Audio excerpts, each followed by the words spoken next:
সুপ্রিয় শিক্ষার্থী, কেমন আছো সবাই? সবাইকে অনলাইন ক্লাসে স্বাগতম। আমি হারুন মিয়া, প্রভাষক হিসাব বিজ্ঞান বিভাগ, রামগঞ্জ সরকারি কলেজ, রামগঞ্জ, লক্ষ্মীপুর। আজকে আমরা যে বিষয়টা নিয়ে আলোচনা করব তা হচ্ছে ফিনান্স, ব্যাংকিং ও বিমা। ইতিপূর্বে ক্লাসে তোমাদের বলা হয়েছে ফিনান্স, ব্যাংকিং ও বিমা দুইটা পত্র, প্রথম পত্র, দ্বিতীয় পত্র। আমি বিগত বছরগুলোতে প্রথম পত্র পড়িয়ে আসছি, তো এই হিসাবে আমাকে দায়িত্ব দেওয়া হয়েছে প্রথম পত্রটি কি তোমাদেরকে পড়ানোর জন্য। তো প্রথম পত্রে যেটা হচ্ছে ফিনান্স আর দ্বিতীয় পত্রে ব্যাংকিং ও বিমা, প্রথম পত্রে 100 মার্কস, দ্বিতীয় পত্রে 100 মার্কস। আজকে আমরা যে বিষয়টা নিয়ে আলোচনা করব, টপিক্সটা নিয়ে আলোচনা করবো, তা হচ্ছে প্রথম পত্রের প্রথম অধ্যায়, যার নাম হচ্ছে অর্থায়নের সূচনা। ফিনান্স 9টা অধ্যায় রয়েছে বইয়ে। সেই 9টা অধ্যায় থেকে তোমার প্রতি অধ্যায় থেকেই একটা করে সৃজনশীল থাকবে, মাঝে মাঝে একটা অধ্যায় থেকে 2টা থাকতে পারে, মোট 11টা সৃজনশীল আসে। তাহলে প্রত্যেকটা অধ্যায় গুরুত্বপূর্ণ। আর তোমরা মনে করো ফিনান্স মানেই শুধু অঙ্ক, অঙ্কের পিছিয়ে দৌড়াদৌড়ি করো, দেখা যায় অঙ্কও পারো না, থিওরিক্যালও পারো না, পরীক্ষায় দেখা যায় কোনো কিছুই আর পারতেছো না। খাতাগুলো দেখলে তার প্রতিফলন দেখা যায়। তা থিওরিক্যাল ক্লাসগুলো অনেকটা তোমাকে পানিশমেন্ট থেকে বাঁচিয়ে দিবে, যে কোনো কিছু লিখতে পারবো। থিওরিক্যাল বিষয়গুলো স্পষ্ট ক্লিয়ার ধারণা থাকা উচিত। এখন আসো অর্থায়নের সূচনা। অর্থায়নের সূচনায় প্রথম যে বিষয়টা, ফার্স্ট যে আমরা বলতে পারি, অর্থায়ন বলতে কি বুঝো?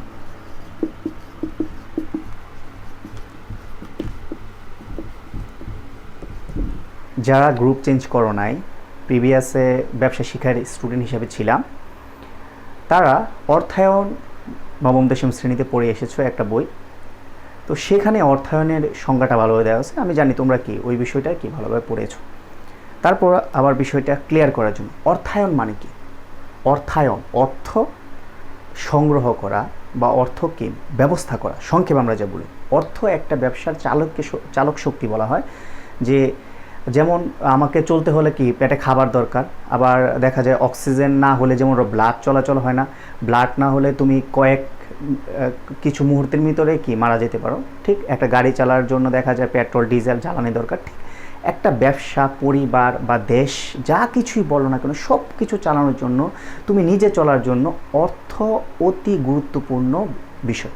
তার মানে অর্থায়ন ছাড়া কোনো কিছুই কি চলতে পারে না।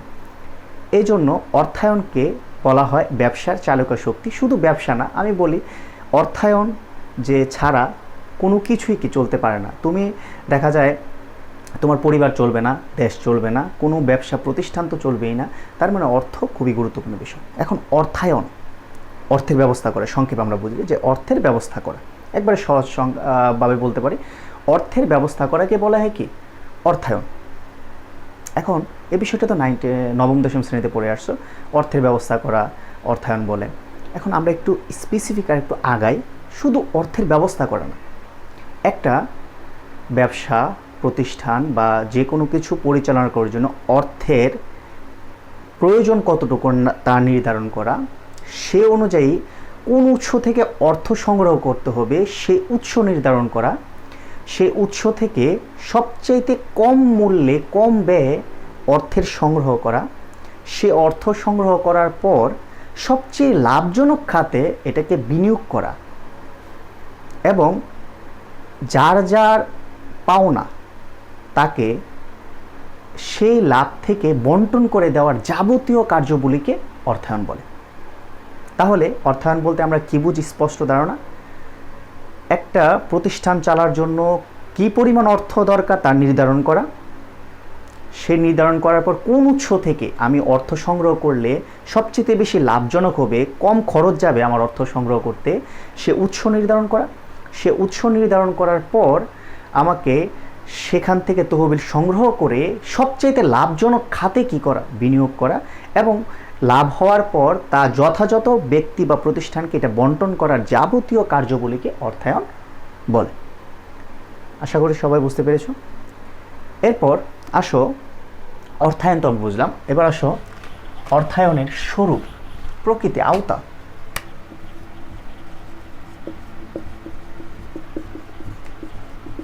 অর্থায়নের স্বরূপ, প্রকৃতি বা আওতা, অর্থায়ন কোন কোন খাতে কি জড়িত। ওকে, আমি প্রথমে বলেছি প্রতি ক্ষেত্রে অর্থ প্রয়োজন। দেখা যায় সংসারে সব কিছু ঝামেলা, মূল অর্থই সকল অনর্থের মূল। তো দেখা যায় প্রতি ক্ষেত্রে অর্থের প্রয়োজন। সেই অর্থ সংগ্রহ করতে হলে তাহলে অর্থায়নের শুরু প্রথম যে সেক্টরের প্রয়োজন তা হচ্ছে পারিবারিক অর্থায়ন। পারিবারিক অর্থায়ন অর্থাৎ একটা পরিবার চালার জন্য প্রতি মুহূর্তে দেখা যায় খাবার দাবার ব্যবস্থা করা, লেখাপড়ার জন্য, তোমাকে কাপড় চোপড় ক্রয় করার জন্য, চিকিৎসার জন্য প্রতি মুহূর্তে অর্থের প্রয়োজন। সেই অর্থর সংগ্রহ করা, তো অর্থের উৎস নির্ধারণ করা। তোমার ব্যবসা পরিবার চলতে হলে দেখা যায় টাকা কোথা থেকে আসবে এটা নিয়ে একটা টেনশন কাজ করে, কোথা থেকে আসবে। তোমাদের মাঝে এখন হয়তো বা টেনশন কাজ করে, কিন্তু পরিবারে যিনি কর্তা, তোমার বাবা অথবা তোমার দায়িত্বপ্রাপ্ত বড় ভাই, তাদের মাথায় সবসময় কাজ করে কোথা থেকে অর্থ আসবে। সেই অর্থের উৎস নির্ধারণ করা। উৎস হতে পারে সে চাকরি করে, অথবা সে ব্যবসা করে, অথবা সে দিনমজুরের কাজ করে, সেখান থেকে অর্থ সংগ্রহ করে। সে অর্থ সংগ্রহ করার পর সেটাকে এখন তার যে আয় হয়েছে সে আয় অনুযায়ী সেটার কী করা, ব্যয় করা। তার বেশি ব্যয় করলে তাকে ঋণ করতে হবে। এই যে অর্থের ব্যবস্থাপনা ম্যানেজ করা তা হচ্ছে পারিবারিক অর্থায়ন। অর্থাৎ পরিবারের যথাযথভাবে পরিচালনা করার জন্য অর্থের উৎস নির্ধারণ করে এটা যথাযথ খাতে ব্যয় করাকে বলা হয় কি, পারিবারিক অর্থায়ন। এরপর 2 নাম্বার যে বিষয়টা এটা হচ্ছে সরকারি অর্থায়ন। একটি দেশ, সমগ্র দেশ, ক্ষুদ্র ক্ষুদ্র, প্রথমে একটা হচ্ছে ক্ষুদ্র, আমি ব্যক্তি থেকে হয় পরিবারগুলো মিলে হয় একটা সমাজগুলো আস্তে আস্তে মিলে হয় দেখা যায় একটা কি হয়ে যায় গ্রামগুলো আস্তে আস্তে মিলে হয়ে যায় তোমার জেলাগুলো, থানা, উপজেলা, জেলা, বিভাগ, এভাবে মিলতে সমগ্র দেশ পরিচালনা করার জন্য সরকারকে কী করতে হয়, বাজেট পেশ করতে হয়। অর্থাৎ সরকারকে কোন খাত থেকে টাকা আসবে এটা নির্ধারণ করতে হয় এবং কোন খাতে ব্যয় করতে হয় সেটাও কি করতে হয়, নির্ধারণ করতে হয়। এই ধরনের অর্থ কোথা থেকে আসবে সরকারকে এটা নিয়ে বাজেট পেশ করা, অর্থ কোথায় যাবে, কোন খাতে ব্যয় হবে, এটাওকে নির্ধারণ করা হচ্ছে সরকারি অর্থায়ন। তবে সবচাইতে ইম্পর্টেন্ট যে বিষয় বা মজার ব্যাপার হলো পারিবারিক অর্থায়নের চিন্তা ভাবনা হয় পরে, টাকা আসে তারপর কি করা হয়, চিন্তা ভাবনা করা হয় কোন খাতে ব্যয় হবে। সব ক্ষেত্রেই টাকা আসার পর চিন্তা ভাবনা করা হয়, আমার হাতে আছে 10,000 টাকা, তাহলে আমি কোন খাতে টাকাটা দিব, খাদ্য খাতে কত, আমার চিকিৎসা খাতে কত। কিন্তু সরকারি অর্থায়ন কখনো পরে হয় না, একবারে বছরের শুরুতে। আমাদের ফাইন্যান্সিয়াল ইয়ার শুরু হয় জুলাইয়ের 1 তারিখ থেকে জুনের 30 তারিখ। এই জিনিসটা মনে রাখবা, আমাদের অর্থবর্ষর হচ্ছে জুলাইয়ের 1 তারিখ থেকে জুনের 30 তারিখ। তার মানে জুলাইয়ের 1 তারিখ থেকে জুনের 30 তারিখের ভিতর কি ব্যয় হবে তা আগে, কি জুলাইয়ের 1 তারিখের আগে জুন মাসেই দেখবা তোমরা বাজেট নিয়ে বসে যায়। যে সামনে যদি তোমাদের দেখো জুন মাসে দেখবা বাজেট নিয়ে বসে সরকার, প্রতি মুহূর্তেই কি বাজেট নিয়ে আলোচনা হয় সংসদে। এই বাজেট নিয়ে আলোচনা হওয়ার কারণ হচ্ছে কোন খাত থেকে টাকা আসবে, কোন খাতে ব্যয় হবে। সবাই টাকা চাচ্ছে, আমার এত কোটি টাকা দরকার, আমার এই খাতে এত কোটি টাকা। সরকার তো সব কিছু ম্যানেজ করে টাকাগুলো কি দিতে হয়, কোন খাতে বাড়িয়ে কোন খাতে কমিয়ে সরকার কোন খাতে গুরুত্ব দিচ্ছে। তাই এই যে বাজেট পেশ করা হয় আগে, জুলাই মাসের আগে, আর ব্যয় করা হয় জুলাইয়ের 1 তারিখ থেকে জুনের 30 তারিখ। এই যে বাজেট, যদি কোনো ক্ষেত্রে দেখা যাবে বাজেটের ক্ষেত্রে আয় যত টাকা ব্যয় তত টাকা, এটা সম বাজেট, ব্যালেন্স বাজেট। কিন্তু কখনো দেখা যাবে আয় বেশি কিন্তু ব্যয় কম। আয় আছে 2,000 কোটি টাকা ধরো সাপোজ, আর ব্যয় হচ্ছে 1,500 কোটি টাকা, তার মানে 500 কোটি টাকা আমার কোনো উদ্বৃত্ত থাকবে। এটাকে বলে উদ্বৃত্ত বাজেট, এটাকে বলা হয় উদ্বৃত্ত বাজেট। এরপর আবার দেখা যাবে আয়ের তুলনায় ব্যয় বেশি, আয় হচ্ছে 2,000 কোটি টাকা দেশের, ব্যয় হচ্ছে 2,500 কোটি টাকা, এটা হচ্ছে বলা হয় ঘাটতি বাজেট। সবাই বুঝতে পেরেছো? বাজেট 3 প্রকার, সম বাজেট, ব্যালেন্স বাজেট, তারপর হচ্ছে গিয়ে উদ্বৃত্ত বাজেট, আর একটা হচ্ছে কি ঘাটতি বাজেট। এরপর যে অর্থায়ন করা হয় এটা হচ্ছে অব্যবসায়ী প্রতিষ্ঠান। প্রতিষ্ঠানে অর্থায়ন। অব্যবসায়ী প্রতিষ্ঠান কোনগুলো? যে প্রতিষ্ঠানগুলো মুখ্য উদ্দেশ্য ব্যবসা করা নয়। তোমরা যারা আমাদের কমার্স স্টুডেন্ট আছো, ব্যবসা শিক্ষার, তারা দ্বিতীয় বর্ষে উঠলে একটা অধ্যায়ই পাবো অব্যবসায়ী প্রতিষ্ঠান, যেখানে অঙ্ক করতে হবে। অব্যবসায়ী প্রতিষ্ঠান মানে যে প্রতিষ্ঠানগুলো ব্যবসা করার উদ্দেশ্যে নয়, সামাজিক সেবা করার মুখ্য উদ্দেশ্য, তাকে বলা অব্যবসায়ী প্রতিষ্ঠান। যেমন ধরো মসজিদ, মাদ্রাসা, স্কুল বা কোনো একটা ক্লাব, এটাকে বলে অব্যবসায়ী প্রতিষ্ঠান। তাহলে অব্যবসায়ী প্রতিষ্ঠানের কোথা থেকে টাকা আসবে, কোন খাতে টাকা ব্যয় হবে, এটা নিয়ে যেই পরিকল্পনা করা হয় তাকে বলা হয় কি অব্যবসায়ী প্রতিষ্ঠানের অর্থায়ন। তারপরে সবচেয়ে ইম্পর্টেন্ট, আমরা যেহেতু ব্যবসায় শিক্ষার স্টুডেন্ট, ব্যবসায় অর্থায়ন, এটা হচ্ছে আরেকটা বিষয়, ব্যবসায় অর্থায়ন। তো ব্যবসায় অর্থায়ন বলতে কী বলছো, তুমি ব্যবসা প্রতিষ্ঠান দাঁড় করাতে হলে তোমাকে কোন উৎস নির্ধারণ করতে হবে, উৎস থেকে টাকা সংগ্রহ করতে হবে, সবচেয়ে লাভজনক খাতে বিনিয়োগ করতে হবে, সেখান থেকে টাকা কি রিটার্ন আনতে হবে। এইটা হচ্ছে কি ব্যবসায় অর্থায়ন। ব্যবসায় অর্থায়নের ভিতরে প্রথমে জানি আমরা কোন ধরনের ব্যবসা আছে, এক মালিকানা ব্যবসা। এক মালিকানাকে, যেখানে মালিক মাত্র একজন থাকবে, অর্থাৎ সেখানে টাকার ব্যবস্থাটা শুধু কে করবে, যিনি মালিক উনি শুধু অর্থায়নের ব্যবস্থা করবে, ঋণ করে হোক বা নিজের পকেট থেকে হোক উনি টাকার ব্যবস্থা করবে। এটা হচ্ছে এক মালিকানা কারবার। এরপর অংশীদারি কারবার আছে ব্যবসার ক্ষেত্রে। অংশীদারি কারবার বলতে আমরা জানি যে 2-এর অধিক, সর্বোচ্চ 20 জন মিলে যদি একটা ব্যবসা সংগঠন দান করায় তাহলে এটা অংশীদারি কারবার। আর ব্যাংকিং ব্যবসার ক্ষেত্রে 2-এর অধিক কিন্তু সর্বোচ্চ 10 জন হলে এটা অংশীদারি কারবার। তখন অংশীদারি কারবার ক্ষেত্রে অংশীদাররা মিলে কি করে, তোমার অর্থায়নের ব্যবস্থা করে। এরপর হচ্ছে যৌথ মূলধনীয় কারবার। যৌথ মূলধনী কারবার বলতে, যৌথ মূলধনী কারবার লিমিটেড কোম্পানি হতে পারে, প্রাইভেট লিমিটেড কোম্পানি হতে পারে, পাবলিক লিমিটেড কোম্পানি হতে পারে। তো যৌথ মূলধনীয় কারবারের যে অর্থ সংগ্রহ করে তা হচ্ছে শেয়ার বিক্রির মাধ্যমে, বা এক মালিকানা শুধু নিজের পকেট থেকে দিতে পারে, ঋণ করে অংশীদাররা মিলে যেখান থেকে টাকা সংগ্রহ করা দরকার করতে পারে। আর যৌথ মূলধনী কারবার শেয়ার বিক্রির মাধ্যমে মাঝে মাঝে ঋণপত্র কী করা হয়, বিক্রি করা হয়। তাহলে অর্থায়নের স্বরূপে বলতে আমরা অর্থায়নের 5 প্রকারের আওতার ভিতরে পড়ে পারিবারিক অর্থায়ন, সরকারি অর্থায়ন, অব্যবসায়ী প্রতিষ্ঠানের অর্থায়ন, তারপর হচ্ছে 4 প্রকারের, আরেকটা হচ্ছে ব্যবসায় অর্থায়ন। এবার আসো অর্থায়নের কার্যবলী।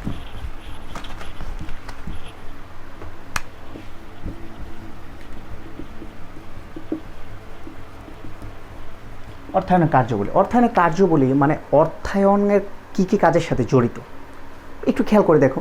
প্রথমে তুমি কি করো, অর্থ সংগ্রহ করো। প্রথমে এক নাম্বার যে কাজটা থাকে, প্রথমে হচ্ছে উৎস নির্ধারণ। কোন উৎস থেকে তুমি অর্থ সংগ্রহ করবা সেই উৎসটা নির্ধারণ করতে হবে। কেউ হয়তো বা তোমাকে 10% ইন্টারেস্টে ঋণ দিচ্ছে, কেউ হয়তো বা 8%। তোমাকে কোন খাতে সবচেয়ে বেশি লাভজনক সেখান থেকে নির্ধারণ করতে হবে। আবার যে 10% দিচ্ছে সে সময় দিচ্ছে 5 বছরের ভিতরে টাকা পেড করতে হবে, আর যে 8% দিচ্ছে সে সময় দিচ্ছে 10 বছরের ভিতরে টাকা পেড করতে হবে। সব কিছু চিন্তা ভাবনা করে উৎস নির্ধারণ করতে হবে। শুধু 10% 8% দেখে হুমড়ি খেয়ে পড়া যাবে না। এটা হচ্ছে তহবিলের উৎস নির্ধারণ। এরপর যে বিষয়টা, এটা হচ্ছে তহবিল সংগ্রহ। এবার উৎস নির্ধারণ করবো, সবচেয়ে লাভজনক খাত থেকে তোমাকে তহবিল সংগ্রহ করতে হবে। এটা হচ্ছে দ্বিতীয় কাজ অর্থায়নের ক্ষেত্রে। এরপর হচ্ছে মূলধন বাজেটিং। তোমরা যারা 9-10-এ পড়েছো তারা মূলধন বাজেটিংয়ে একটা অধ্যায় কি পড়েছো। মূলধন বাজেটিং বলতে কি বোঝায়, দীর্ঘমেয়াদী কোনো কারবারে বা দীর্ঘমেয়াদী কোনো সম্পদে বিনিয়োগ করাকে বলা হয় কি মূলধন বাজেটিং। অর্থ সংগ্রহ করার পর দেখতে হবে এটা আমি কি দীর্ঘমেয়াদী খাতে বিনিয়োগ করব না স্বল্প মেয়াদী খাতে বিনিয়োগ করব। তুমি ধরো কোনো উৎস থেকে টাকা সংগ্রহ করেছো যেটা তোমাকে 2 বছরের ভিতর পেড করতে হবে, তুমি এটা কি করলা, ইনভেস্ট করলা 5 বছর, যেখানে কি পরে টাকা আসবে, তার মানে 2 বছর পরে তুমি তারল্য সংকটে ভুগে যাবে। তার মানে দীর্ঘমেয়াদী অর্থায়ন মূলধন বাজেটিংয়ে টাকা যদি তোমাকে ইনভেস্ট করতে হয় তাহলে সর্বপ্রথম যে কাজ তোমাকে অবশ্যই এটা দীর্ঘমেয়াদী যে লোন আছে বা দীর্ঘমেয়াদী খাত আছে সেখান থেকে এই টাকাটা কী করতে হবে, পেড করতে হবে। তুমি কলকবজা ক্রয় করবা, কলকবজা ক্রয় করতে হলে তোমাকে দেখা যাবে এটা দীর্ঘমেয়াদী যেখান থেকে ঋণ নিয়েছো সেখান থেকে তুমি 1 বছর পর পেড করবা, সেখান থেকে নিলে তাহলে দেখা যাবে 1 বছর পর তোমার কলকবজা বিক্রি করে দিতে হবে। এটা হচ্ছে মূলধন। তারপর হচ্ছে স্বল্প মেয়াদী অর্থায়ন। এবার দেখা হবে স্বল্প মেয়াদী অর্থায়নের সিদ্ধান্ত নিতে হবে। স্বল্প মেয়াদী অর্থায়নের সিদ্ধান্ত কীরকম, তুমি যে খাতে তহবিল সংগ্রহ করেছ যদি দীর্ঘমেয়াদী খাত থেকে সংগ্রহ করো দীর্ঘমেয়াদী খাতে বিনিয়োগ করতে হবে মূলধন বাজেটিংয়ে। আর যদি স্বল্পমেয়াদী খাত থেকে যে 1 বছর 2 বছর পর পেডকে দিতে হবে তাহলে তোমাকে স্বল্পমেয়াদী খাতেই কী করতে হবে, বিনিয়োগ করতে হবে। স্বল্পমেয়াদী খাতে বিনিয়োগ বলতে যেমন ধরো দেখা যায় 1 বছরের জন্য ঋণ নিয়ে তুমি কি কাঁচামাল ক্রয় করতে পারো, তারপর বিক্রি করে করে টাকাটা পেড করে দিতে পারো। সর্বশেষ যে ইম্পর্টেন্ট কাজ তা হচ্ছে তহবিল বন্টন। তহবিল বন্টন খুব ইম্পর্টেন্ট কাজ। সব কিছু পর তুমি লাভজনক খাত থেকে উৎস নিয়ে আসলা, ধরো সাপোজ 10% ঋণ নিয়ে আসলা, 10% সুদে আনার পর তুমি কি করলা, এটা তহবিল নিয়ে আসলা, মানে তহবিল সংগ্রহ করলা 10%, হয় দীর্ঘমেয়াদী খাতে বিনিয়োগ করলা, নয় স্বল্পমেয়াদী খাতে বিনিয়োগ করলা। করার পর এবার যখন টাকা লাভ আসবে, সেই লাভটাকে বন্টন করতে হবে। কীরকম? যিনি ঋণ দিয়েছেন তাকে ঋণের সুদ পেড করতে হবে, তুমি মালিক, তোমাকে সেই হিসাবে লভ্যাংশ নিতে হবে, এবং পাওনাদারে টাকাটা কি করতে হবে, পরিশোধ করতে হবে। এটা হচ্ছে তোমাকে তহবিল বন্টন। তাহলে অর্থায়নের কার্যাবলী কি? সেম সংজ্ঞা। উৎস নির্ধারণ করা, তহবিল সংগ্রহ করে মূলধন বাজেটিং করা, স্বল্পমেয়াদী অর্থায়ন করা, তহবিল কি করা, বন্টন করা। আচ্ছা, নেক্সট ক্লাসে আমরা এই অধ্যায়ের বাকি অংশটুকু আলোচনা করব। আশা করি সবাই ভালো থেকো।